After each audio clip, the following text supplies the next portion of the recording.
지금 이 명장면은 1966년 개봉한 007 영화 썬더볼의 한 장면인데요. 본드를 연기하는 션 커너리는 다니엘 호스 스쿠버 호흡기를 사용합니다. 선한 사람들은 모두 오렌지색 잠수복을 입은 반면에 에밀리 라르고를 비롯한 악당들은 모두 검은 잠수복을 입고 공기 탱크에서 나오는 두 개의 큰 주름형 호스가 있는 튠 호스 호흡기를 쓰고 있습니다. 보통 작 쿠스토가 현대적 스쿠버 시스템인 아쿠아롱을 발명한 사람으로 혹은 프랑스 엔지니어인 에밀 가냥과 공동 발명한 것으로 알려져 있습니다. That's partly true, but the system that's used today and in some cases still called an aqualung is not exactly what Cousteau invented. So I'm going to talk about the two systems and how the single hose regulator actually came about. Before the 1940s, 1940년대 이전까지는 물속에서 일하는 가장 효율적인 방법은 표준 잠수복이었습니다. 잠수부들은 무거운 슈트를 입고 많은 웨이트를 장착하고 헬멧을 썼습니다. 공기는 물 위에서 공급되었습니다. 잠수의 유일한 자급자족 방법은 재호흡기였습니다. 잠수부들이 백에 호흡하면서 그 백은 내쉬는 숨이 이산화탄소를 흡수하고 별도의 탱크에서 산소를 추가해가는 방식이었습니다. 산소가 20% 정도 되는 압축 공기 대신 순수 산소를 사용했기 때문에 재호흡기는 약 10m의 깊이까지만 사용할 수 있었습니다. 그 이상의 수심에서는 수압으로 인해 순수 산소는 독성을 띠게 되고 블랙아웃의 원인이 될 수 있습니다. Okay, here's one here, rebreather. Put that in your mouth.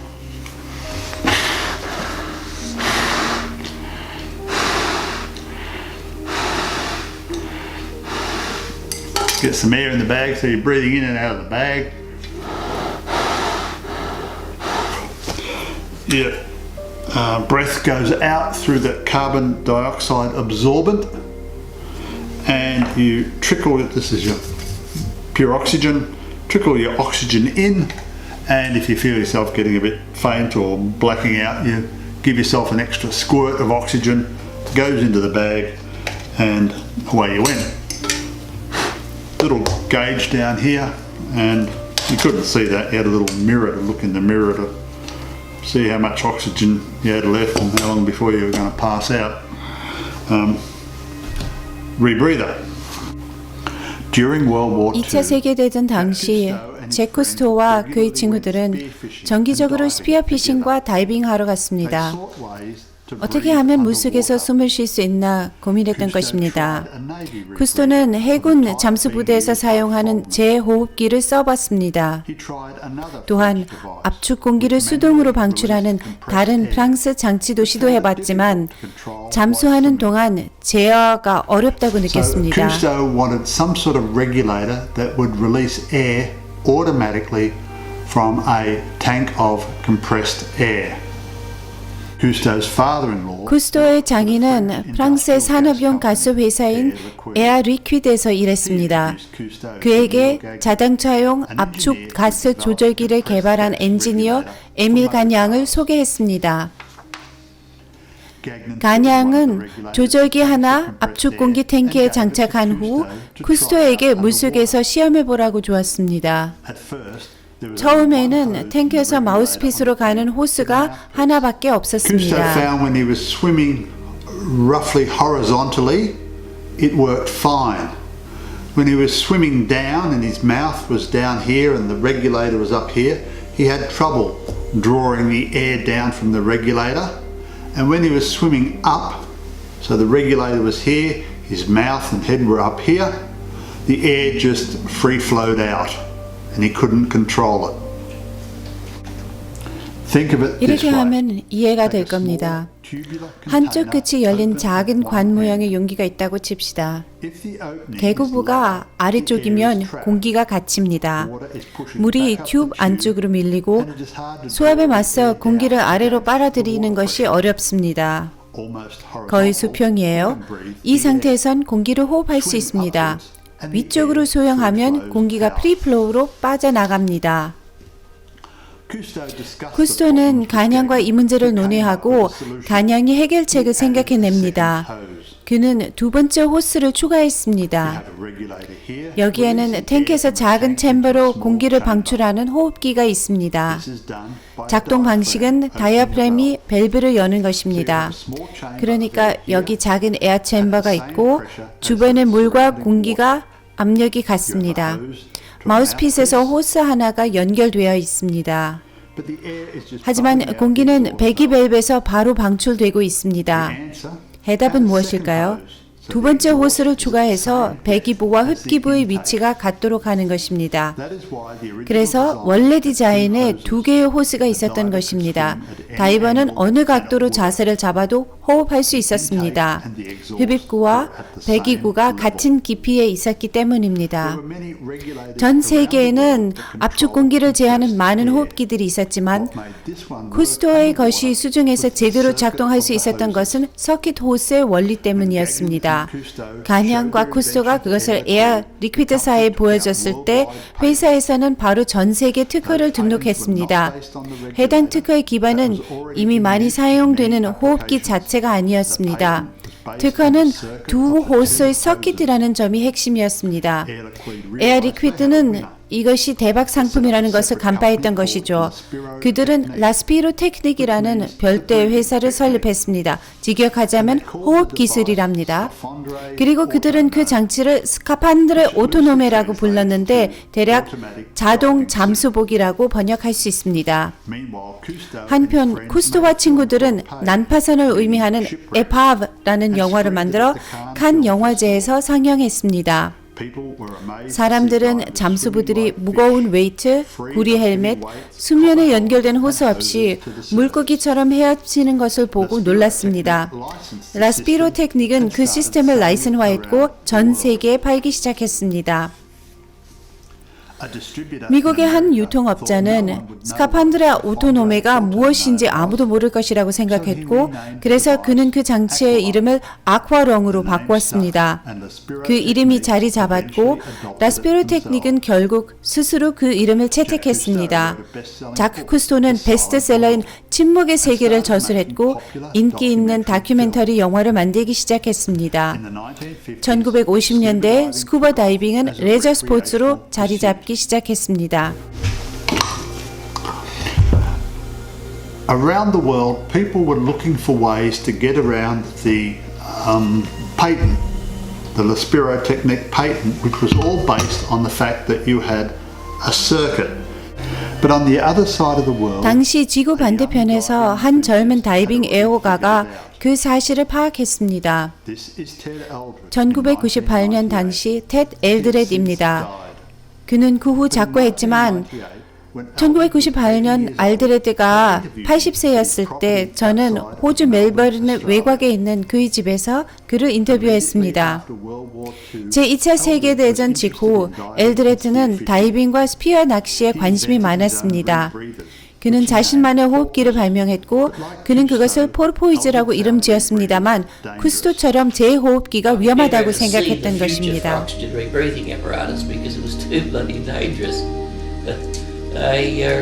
But the compressed air was a different kettle of fish. It opened up a wider avenue. 엘드레드는 아쿠아롱과 유사한 압축 공기 다이빙 시스템을 개발하고 싶었습니다. Well, I never ever did see the Aqualung. I just read about it. And I said I saw illustrations, you know, in a magazine or a paper. So when I saw I had a good look at the Aqualung patent and realised that it was based purely and simply on the circuit. The logical thing, of course, was to redesign the circuit. 엘드레드는 압축 공기 탱크의 상단에 부착된 수급 조절기를 분리하고 고압 호스로 연결한 다음 호흡기를 다이버의 입 앞에 위치시켰습니다. 서킷을 나눔으로써 그는 아쿠아롱 특허를 피할 수 있었습니다. The Aqualung, of course, were hanging on to their patent rights. They had Laspiro technique in France, and virtually they were controlling the whole development of the field. 엘드레드는 그의 발명품에 특허를 낼 돈이 없었습니다. 그는 단순히 호주에서 그것을 팔고 멜버른에 다이빙 학교를 세웠습니다. 그의 퍼포이즈 호흡기는 작가 아서 C. 클라크가 그레이트 베리어 리프에 대한 책을 쓰기 위해 호주로 오고 나서 세상의 주목을 받게 되었습니다. C. Clarke said to me, he said that he had no idea that the diving equipment had advanced to this stage. All he knew about was the aqualung, and so anyway, he went up to the barrier reef. We loaned him some equipment to take up there. 클라크는 그의 저서 산어의 해안을 출판했습니다. 그는 책 전반에 걸쳐 훨씬 더 효율적인 포르포이즈 스쿠버 시스템에 대해 언급했습니다. Right through the book.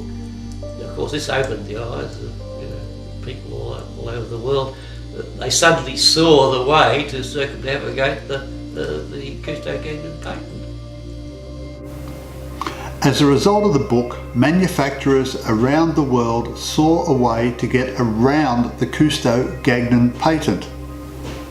So the Spiro Technique, to protect their business, decided to buy out Ted Eldred. When La Spiro Technique arrived on the doorstep, a big arrogant Canadian was in charge of it out here, and he strode in and said, we want to take over your company. You either sell out to us or we'll run you out. Simple as that. So I sold out to them. The Spiro 스피로 테크닉은 엘드레드 디자인을 채택한 후 아쿠아매틱으로 이름을 바꾸고 쿠스토 간양의 튠 호스 디자인과 함께 판매하기 시작했습니다. 얼마 가지 않아서 튠 호스 디자인은 단계적으로 사라졌고 엘드레드 디자인이 아쿠아롱으로 알려지게 되었습니다.